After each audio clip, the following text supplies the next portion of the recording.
नमस्कार, जोरदार स्वागत है आप सभी का। बड़ी खबर सामने निकल कर आ रही है। कहीं ना कहीं चाइना में जो हालात बने हुए हैं वो और खौफनाक मंजर पैदा कर रहे हैं। लगातार हो रही बारिश कुदरत का हाहाकार रूप कहीं ना कहीं लगातार चीन को अब विनाश की ओर ले जा रहा है। अत्यधिक तीव्र वर्षा के कारण कहीं ना कहीं ज़्यादातर इलाके जलमग्न हो चुके हैं। ऐसे में कुछ एक खौफनाक तस्वीर सामने निकल कर आ रही है। चीन में बस कहीं ना कहीं पूरी के पूरी बहती हुई देखने को मिल रही है। आप इस वीडियो के माध्यम से देख सकते हैं। वहीं चाइना से ऐसी और कई खौफनाक मंजर की तस्वीरें सामने निकल कर आ रही है। लगातार कुदरत की मार झेल रहा चीन बिल्कुल राहत नहीं देखने को मिल रही है। ज़्यादातर जलमग्न इलाके कहीं ना कहीं पूरी तरीके से बाढ़ जैसी स्थितियां उत्पन्न हो रही है। ज़्यादातर अगर इलाके की बात की जाए तो उत्तर दक्षिणी चीनी क्षेत्र इस बाढ़ में प्रभावित होता हुआ देखने को मिला है। राहत बचाव कार्य लगातार अभी भी जारी है। उससे अगर बात की जाए, उससे बड़ी खबर एक और सामने निकल कर आई। चाइना में पुल टूटने की वजह से कहीं ना कहीं हज़ारों लोगों की मौत होती हुई देखने को मिल रही है। पुल टूटने की वजह से जितनी भी गाड़ियां कहीं ना कहीं जो पुल पर बनी हुई थी वो बहकर पूरी तरीके से चली गई। ऐसे में जो नागरिक बने हुए थे पुल पर जो मौजूद थे और जो बाढ़ प्रभावित इलाके हैं कहीं ना कहीं पूरी तरीके से अभी प्रभावित होते हुए देखने को मिल रहे हैं। खौफनाक मंजर की लगातार तस्वीरें आपको इस वीडियो के माध्यम से। लगातार कुदरत की मार झेल रहा चीन बिल्कुल राहत अभी भी बनी हुई है। अत्यधिक तीव्र वर्षा ज़्यादातर चीन में अभी भी चीन के ज़्यादातर क्षेत्र से प्रभावित होते हुए देखने को मिल रहे हैं।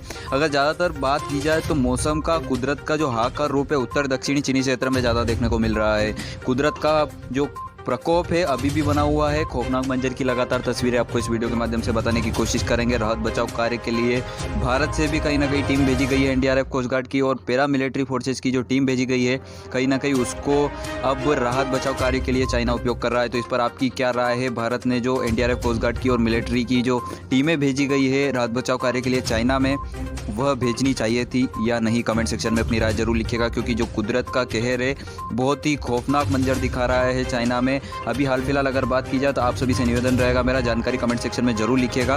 कोरोना वायरस का जो ब्लास्ट किया है पूरे विश्व में चाइना ने, कहीं ना कहीं उसी का नतीजा अभी भी चीन भुगतता हुआ देखने को मिल रहा है। खौफनाक तस्वीरें लगातार सामने निकल कर आ रही है। कोरोना वायरस का ब्लास्ट पूरी विश्व में फैलाने वाला चीन आज कुदरत की मार झेल रहा है। और अगर बात की जाए जो चीन की लगातार करतूतें हैं भारत के साथ भी, उसको अगर मद्देनजर रखते हुए जो भारत ने जो एनडीआरएफ कोस्ट गार्ड की और मिलिट्री की फोर्सेज जो भेजी है राहत बचाव कार्य के लिए चाइना को, वो नहीं भेजनी चाहिए थी या भेजनी चाहिए थी? इस पर अपनी प्रतिक्रिया कमेंट सेक्शन में जरूर लिखिएगा, क्योंकि जो हालात और जो हरकतें चीन लगातार भारत के साथ करता हुआ आ रहा है। चाइना की अगर बात की जाए तो पिछले 1 से 1.5 माह हो चुका है लगातार कुदरत का कहर और बारिश अत्यधिक तीव्र वर्षा लगातार जारी है।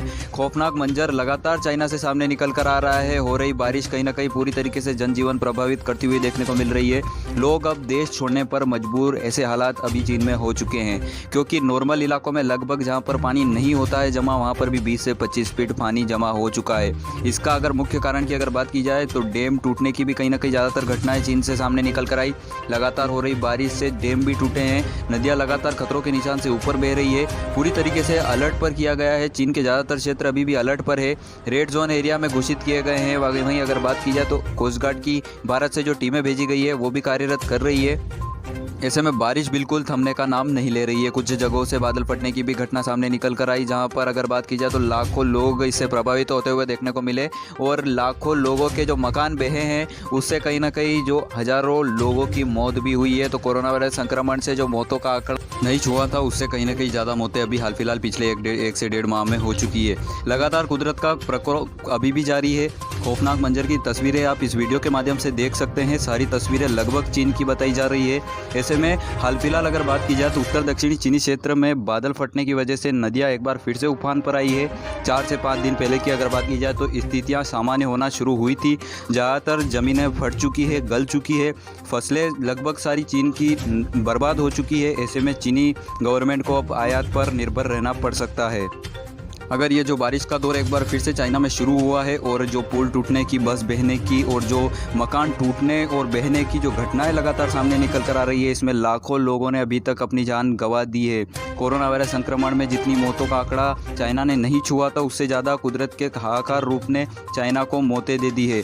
चाइना नागरिकों की लगातार मौतों की जो सिलसिला अभी भी जारी है। राहत बचाव कार्य के लिए टीमें लगातार कार्यरत कर रही है। लोगों को व्यवस्थित और कहीं ना कहीं खतरनाक एरिया से निकालकर सेफ जोन एरिया में शिफ्ट किया जा रहा है। ऐसे में अगर बात की जाए तो उत्तर दक्षिणी चीनी क्षेत्र के ज़्यादातर हिस्से प्रभावित हुए हैं। इसी कारण की वजह से ज़्यादा जनसंख्या होने के कारण चीन में जो अब स्थिति ऐसी बन चुकी है कि अब लोगों को कहां पर शिफ्ट किया जाए। आप स्थिति देख सकते हैं, अगर इस दौरान लोगों के मकान बहे इस पानी की वजह से तो कहीं ना कहीं करोड़ों लोगों की चीन में जान जा सकती है। बड़ी खबर बताई जा रही है आपको, लगातार नदियां उफान पर है। डैम टूटने की वजह से लगभग चीन पूरा उत्तर दक्षिणी चीनी क्षेत्र का ज़्यादातर हिस्सा टापू में तब्दील हो चुका है।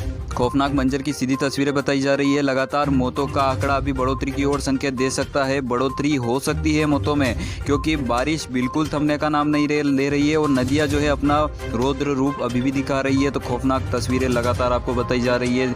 डैम टूटने की वजह से अगर बात की जाए तो उत्तर दक्षिणी चीनी क्षेत्र के ज़्यादातर हिस्से प्रभावित हुए हैं, जलमग्न हो चुके हैं। लोग रहने और खाने की दिक्कत तो लगातार सता ही रही थी, पर जो अब ये आफत है कहीं ना कहीं जान पर आ खड़ी हुई है, क्योंकि जलमग्न इलाके लगातार बंजर जमीन करते जा रहे हैं, खोखली जमीन कर रहे हैं, क्योंकि जो ज़्यादातर हिस्से ज़मीन लगातार पानी भरने की वजह से और जल निकासी सही से नहीं होने की वजह से ज़्यादातर ज़मीनें गल चुकी है। इस कारण की वजह से लोगों के मकान बहने की जो घटनाएं हैं अब धीरे धीरे बढ़ोतरी की ओर संकेत दे सकती है। और अगर मकान बहे तो कहीं ना कहीं करोड़ों लोगों की चीन से जान जाने की खबर आ सकती है जल्द। बड़ी खबर बताई जा रही है राहत बचाव कार्य के लिए अगर बात की जाए तो भारत से भी टीमें, मिलिट्री फोर्सेज भी भेजी गई है। इस पर अपनी राय जरूर लिखिएगा कमेंट सेक्शन में। वहीं चीन अभी भी अपनी करतूतों से बिल्कुल बाज आता हुआ देखने को नहीं मिल रहा है। मौतों का आंकड़ा इस बार एक बार फिर से चीन छुपा रहा है। पिछले 1 से 1.5 माह की अगर बात की जाए तो कुदरत का रौद्र रूप झेल रहा चीन एक बार फिर से मौतों का आंकड़ा, इस दौरान जितनी मौतें हुई है उसकी कहीं ना कहीं 10% खाली मौतें बताई है चीन द्वारा। वहीं अगर बात की जाए कोरोना वायरस संक्रमण में जो चीन की करतूतें थी, विश्व में जो कोरोना वायरस ब्लास्ट चीन ने किया था, उससे कहीं ना कहीं अब नतीजा भुगतता हुआ चीन देखने को मिल रहा है। लगातार बारिश प्रभावित कर रही है, ज़्यादातर इलाके जलमग्न इलाके हो चुके हैं। अगर बारिश जल्द न थमी तो कहीं ना कहीं विनाश की ओर बढ़ सकता है चीन। लगातार हो रही बारिश से अमेरिकन कंपनी द्वारा दावा किया जा रहा है कि देश इस कुदरत के हाहाकार रूप से 30 से 35 साल पीछे जा चुका है। वहीं कोरोना वायरस संक्रमण से चीन को एक बड़ा धक्का जरूर लगा था, उसके बाद जो कुदरत का रौद्र रूप जो है टूटकर बरस रहा है। हाल फिलहाल अगर बात की जाए तो कहीं ना कहीं ज़्यादातर लोगों की जान जाने की खबर अभी भी बनी। वहीं अगर बात की जाए तो पिछले 4 से 5 दिन में अगर चीन की जो मुद्रा है उसमें भी जोरदार गिरावट दर्ज की गई है, क्योंकि अब आने वाले दिनों में चीन को कहीं ना कहीं पूरी तरीके से आयात पर निर्भर रहना पड़ेगा, क्योंकि ज़्यादातर उपजाऊ ज़मीनें और जो फसल उगाई गई थी किसानों द्वारा कहीं ना कहीं पूरी तरीके से नष्ट हो चुकी है चीन में। बड़ी खबर बताई जा रही है भारत के किसानों के लिए कहीं ना कहीं बड़ी खुशखबरी आ सकती है। निर्यात में जोरदार बढ़ोतरी के संकेत दे रहा है चीन। लगातार हो रही बारिश से कहीं ना कहीं ज़्यादातर फसलें जो है नष्ट होने के कारण आयात बड़ी मात्रा में करेगा चीन। ऐसे में भारत से आयात करने की भी कहीं ना कहीं बड़ी खबर सामने निकल कर आ रही है चाइना से। चाइना बड़े मात्रा में भारत से आयात कर सकता है, तो उस कारण की वजह से चाइना पूरी तरीके से अब दूसरे देशों पर निर्भर रहने वाला है। भारत किसानों के लिए जोरदार खुशखबरी सामने निकल कर आ सकती है। प्याज किसानों के लिए खास करके ज़्यादा जोरदार खुशखबरी सामने निकल कर आ सकती है। जो बढ़ोतरी है हर दामों में, हर फसल की दामों में भारत में होगी अगर भारी पैमाने पर आयात करता है चीन। तो कुदरत का रौद्र रूप अभी भी बरकरार है चीन में। अगर बात की जाए तो लगभग ज़्यादातर हिस्से टापू में तब्दील हो चुके हैं। ऐसे में अब नागरिक पलायन करने पर मजबूर है, क्योंकि फसलों के साथ साथ मकान भी ज़्यादातर लोगों के बह चुके हैं। ताज़ा अपडेट पाने के लिए इस वीडियो को लाइक, शेयर और चैनल पर बने रहिएगा। आप आगे की अपडेट प्राप्त होते ही आपको सूचित किया जाएगा।